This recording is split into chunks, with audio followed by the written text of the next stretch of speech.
नमस्कार. तर आज आपण पाहणार आहोत 2 कविता स्पर्धांची माहिती. तर त्यासाठी कविता स्पर्धेचं नियम काय आहेत, बक्षिसं कोणत्या स्वरूपामध्ये आहेत, ही सगळी माहिती डिटेलमध्ये मी या व्हिडिओमध्ये सांगणार आहे.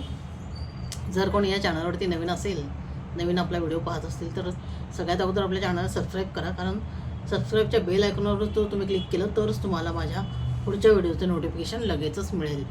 आणि आता दिवाळीमुळे बरेचसे संपादक असतात की जे साहित्य लवकर मागवून घेतात, 1-2 महिने आधीच मागवले जातात. तर अशा विविध दिवाळी अंकांची माहिती किंवा साहित्य कुठे मागवलेलं आहे, कुठं पाठवायचं आहे, याची सगळी माहिती मी आणि स्पर्धांची माहिती या आपल्या चॅनलवर देत असते. त्यासाठीच तुम्ही बेल आयकॉनच्या सबस्क्राईबच्या बेल आयकॉनवर क्लिक करत तरच तुम्हाला नोटिफिकेशन मिळणार आहे, अन्यथा नोटिफिकेशन येणार नाही. त्याच्यामुळे सर्वात अगदी चॅनलला सबस्क्राईब करा आणि व्हिडिओ जर आवडला तरच पुढे लाईक आणि शेअर करा. तर नमस्कार, मी आहे ऑथर संगीता आणि माझ्या ह्या चॅनलवरती तुम्हा सर्वांचं खूप खूप स्वागत आहे. तर आता पाहूया आपण एक हिंगोलीमधून एक स्पर्धा भरवलेली आहे की शहीद भगतसिंग श्रमिक फाउंडेशन आहे हिंगोली. तर एका या फाउंडेशनतर्फे थवा प्रकाशन यांची ही स्पर्धा आहे. तर ही कथा आणि कविता 2 स्वरूपाची ही अशी स्पर्धा आहे. तर थवा साहित्य समूह हिंगोली यांच्या वतीने राज्यस्तरीय कथा व कविता स्पर्धेचे आयोजन करण्यात आलेले आहे. महाराष्ट्रातील सर्व साहित्यप्रेमी कवी कथालेखकांनी या स्पर्धेस उत्स्फूर्त सहभाग नोंदवावा असे त्यांनी आवाहन केलेलं आहे. तर सर्वात अगोदर त्यांनी इथे पुरस्कार सांगितले ते आपण बघूयात. तर प्रथम क्रमांकासाठी 3000 रुपये किमतीची पुस्तके व सन्मानचिन्ह असं हे बक्षिसाचं स्वरूप आहे. द्वितीय क्रमांक आहे त्याला 2000 रुपये किमतीची पुस्तके आणि प्लस सन्मानचिन्ह असं आहे. आणि तिसऱ्या क्रमांकाचं बक्षिसाला 1000 किमतीची पुस्तके आणि सन्मानचिन्ह, तसेच 2 लक्षवेधी साहित्य पुरस्कार देखील ते देणार आहेत. तर अशा स्वरूपाचं बक्षिसाचं वितरण असणार आहे. तर त्यांचे नियम आणि अटी काय आहेत ते बघूयात. तर प्रत्येक स्पर्धकाने एका विभागासाठी एकच कथा किंवा एकच कविता युनिकोड स्वरूपात खालीलपैकी कोणत्याही व्हॉट्सअप क्रमांकावर पाठवावी. आता इथे कथा आणि कविता 2 विभागात स्पर्धा आहेत, त्यामुळे तुम्ही एकतर कथा पाठवा किंवा कविता पाठवा, दोन्ही पाठवायचं नाही आहे. एक कथा किंवा एकच कविता त्यांना पाठवायची आणि ती युनिकोड स्वरूपात टाईप केलेली असावी. युनिकोड म्हणजे आपण जे साधं मोबाईलवर टाईप करतो, व्हॉट्सअपला लिहितो, मेलवरती लिहितो, त्या पद्धतीने टाईप करायचं आहे. आणि त्यांनी 3 व्हॉट्सअप क्रमांक दिलेले आहेत, ते मी डिस्क्रिप्शनमध्ये टाकतेच, तर तिथे त्या क्रमांकावर पाठवून द्यायचं आहे. थवा साहित्य समूहाने नियुक्त केलेल्या परीक्षकांचा निर्णय हा अंतिम व बंधनकारक राहील. या बाबतीत कोणताही पत्रव्यवहार किंवा चर्चा केली जाणार नाही.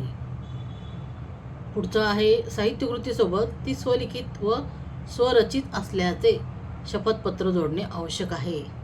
तसेच नाव, संपूर्ण पत्ता व संपर्क क्रमांक स्पष्टपणे लिहिणे गरजेचं आहे. आता यांना इथे जी कथा किंवा कविता तुम्ही पाठवणार ती तुमची स्वतःची असणं हे बंधनकारक आहे, स्वलिखित. आणि असं तुम्हाला तिथे कथा पाठवताना त्या अगोदर तुम्हाला एक छोटंसं पत्र किंवा अर्ज टाईप लिहायचं आहे की ही कथा किंवा ही कविता माझी स्वतःची आहे, इतर कोणाचीही कॉपी केलेली नाही आहे, असं तुम्ही ते एक प्रमाण त्यांना द्यायचं आहे की बाबा ही कथा माझी स्वलिखित आहे. तर अशा पद्धतीने लिहायचं आहे. आणि कृपया स्वतःचा परिचय, छायाचित्र अथवा इतर कोणतीही वैयक्तिक माहिती पाठवू नये. इतर कुठलाही परिचय वगैरे द्यायचा नाही आहे, फक्त संपूर्ण आपलं नाव, पत्ता आणि मोबाईल नंबर इतकंच त्यांना द्यायचं आहे. आणि ते शपथपत्र किंवा प्रमाणते की बाबा ही कविता किंवा कथा माझी स्वतःची आहे, ह्याचं त्यांना एक अर्ज द्यायचा आहे. आता प्रवेशिका स्वीकारण्याची तारीख बघा. अंतिम तारीख ही 15 सप्टेंबर 2026 असून त्यानंतर प्राप्त होणाऱ्या प्रवेशिका ह्या स्वीकारल्या जाणार नाही आहेत. म्हणजे 15 सप्टेंबर ही शेवटची तारीख आहे. तर या 15 सप्टेंबरच्या अगोदर तुम्ही त्यांना तुमचं साहित्य पाठवून द्यायचं आहे. स्पर्धेसाठी प्राप्त साहित्य थवा साहित्य समूहाच्या वार्षिक तसेच स्मरणिकेमध्ये प्रकाशित करण्यात येतील. आणि याबाबत लेखकांची किंवा कवींची सहमती असावी. म्हणजे तुम्ही जे साहित्य पाठवून देणार आहात ते त्यांच्या वार्षिक अंकामध्ये ते प्रकाशित करणार आहेत. तर यासाठी तुमची संमती असणं गरजेचं आहे. स्पर्धेसाठी पाठवण्यात आलेले लिखाण कोणत्याही व्यक्ती, संस्था, समाज, धर्म, जात, पंथ, राष्ट्र किंवा संवैधानिक मूल्यांविषयी वादग्रस्त, आक्षेपार्ह, द्वेषपूर्ण अथवा कायद्याचे उल्लंघन करणारे नसावे. तर असे साहित्य असेल तर ते अपात्र ठरवले जाईल. स्पर्धेसाठी पाठवलेल्या साहित्याच्या मौलिकतेची, आशयाची, कॉपीराईटची तसेच त्यातून उद्भवणाऱ्या कोणत्याही कायदेशीर किंवा इतर वादाची सर्वस्व जबाबदारी लेखकाची किंवा कवीची असेल. याबाबत आयोजक, संस्था अथवा परीक्षक कोणत्याही प्रकारे जबाबदार असणार नाहीत. त्यामुळे अशा प्रकारचं साहित्य द्या की ज्याच्यामधून काही वाद निर्माण होणार नाहीत आणि कुठलाही रोष कोणाचा पत्करला जाणार नाही. अशा पद्धतीचं साहित्य तुम्ही तुमचं स्वतःचं लिहून द्यायचं आहे. 15 सप्टेंबर ही शेवटची तारीख आहे आणि यासाठी कोणतंही शुल्क वगैरे नाही आहे, सहभाग शुल्क नाही आहे. बस त्यांना फक्त कथा किंवा कविता त्यांनी जे नंबर दिलेत त्या नंबरवरती तुम्हाला पाठवून द्यायचे आहेत आणि त्या पद्धतीने मग तुम्ही ते पाठवू शकता. आता दुसरं अजून एक आहे की जे आहे शिक्षण विवेक अंक आहे. शिक्षण विवेक अंक आहे हा तर यांना बालसाहित्य लेखकांना बालसाहित्यांना हवं आहे किंवा जे कोणी लेखक तुमच्यापैकी असतील ज्यांना बालसाहित्यामध्ये रुची आहे, जे बालसाहित्य लिहू शकतात, तर अशांकडून लेखकांकडून लहान मुलांसाठी म्हणजे बालसाहित्य, विनोदी, फॅन्टसी, गुप्तहेरीच्या शिशु, बाल आणि किशोर कथा मागवत आहेत. तर या कॅटेगरीमध्ये म्हणजे बाल, शिशु आणि किशोर कथा अशा स्वरूपाच्या कथा त्यांना हव्या आहेत. तर इथे त्यांनी वयोगट दिलेला आहे की कोणत्या मुलांसाठी म्हणजे कोणतं बालसाहित्य त्यांना हवं आहे. तर वयोगट आहे 3 ते 6 वर्ष, 7 ते 12 वर्ष आणि 13 ते 16 वर्ष. म्हणजेच आता 3 ते 6 म्हणजे हे अगदी शिशु म्हणजे लहान मुलांसाठी झालं आणि 7 ते 12 म्हणजे वर्ष म्हणजे अगदी लहान मुलं झाली, बाल म्हणजे दुसऱ्या गटात, आणि 13 ते 16 म्हणजे किशोरवयीन. तर या 3 जे आपले गट आहेत त्यांनी वयोगट यांना नजरेसमोर ठेवून तुम्ही त्या पद्धतीचं कथा लिहायची आहे. म्हणजे समजा तुम्ही आता 3 ते 6 वर्षाच्या या कॅटेगरीच्या मुलांच्यासाठी जर कथा लिहिणार असाल तर ती त्यांना समजेल, त्यांना ते म्हणजे काहीतरी त्यांना समजेल अशा साध्या सोप्या भाषेत तुम्ही ती लिहिली पाहिजे. आणि ते जर 13-16 वर्षाच्या मुलांसाठी लिहिणार असाल तर तुम्ही किशोर कथा म्हणजे थोड्या मोठ्या कथा तुम्ही लिहू शकता. आता त्यांचे नियम काय आहेत तर कथा ही मराठीतच असावी, कथा ही स्वलिखित असावी, कथा मुलांच्या वयोगटाला साजेशी असावी. आता जे मी सांगितलं तेच त्यांनी सांगितलेलं आहे की तुम्ही वयोगट पहा आणि कोणत्या वयोगटासाठी तुम्हाला लिहायला आवडेल तशी तुम्ही कथा लिहायची आहे. यासाठी शब्दमर्यादा 500 शब्दापर्यंत आहे. आता शब्दमर्यादेवरून समजलं की पहिली जी आपली कविता स्पर्धा मी सांगितली, कथा आणि कविता स्पर्धा हिंगोलीची, तर त्यांना काही तिथे शब्दमर्यादा नव्हते. आता यांच्यासाठी बालसाहित्यासाठी 500 शब्दापर्यंत शब्दमर्यादा सांगितलेली आहे. मुलांच्या वयोगटाला अनुसरून असलेल्या कथाच प्राप्त धरल्या जातील, ग्राह्य धरल्या जाते. म्हणजे वयोगटासाठी जे तुम्ही लिहाल, जे वयोगट दिला त्यासाठी तसंच साहित्य त्यांना हवं आहे तरच त्या ग्राह्य धरल्या जातील. कथा पाठवताना आपले संपूर्ण नाव, संपर्क क्रमांक, कथा कोणत्या प्रकारातली आहे, कोणत्या वयोगटासाठी आहे याचा उल्लेख करणे आवश्यक आहे. त्यामुळे हा उल्लेख जरूर करा. उल्लेखनीय कथा शिक्षण विवेकच्या अंकात तसेच त्यांच्या संकेतस्थळावर प्रकाशित करण्यात येतील. म्हणजे ज्या कथा उल्लेखनीय असतील त्या त्यांच्या अंकामध्ये आणि त्यांच्या वेबसाईटवरती त्या प्रकाशित केल्या जातील.